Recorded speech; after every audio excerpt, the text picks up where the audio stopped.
Hi guys! So, for today, I am officially 3 days overdue. Yan, so 3 days after ng due date ko and wala pa ring signs na lalabas na si baby. So, kami ni Al, we decided to take a walk sa nearby Brockwell Park para lang makatulong. We'll see kung magiging effective siya. So, this happened yesterday. So, we went to Brockwell Park para maglakad-lakad. So, siguro mga naka 2 kilometers din kami na lakad. Pasyal-pasyal lang. Tapos, ayan, dito kami sa pond ngayon.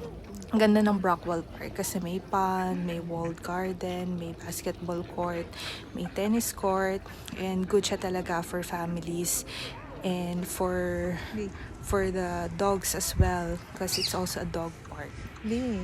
So, yun lang.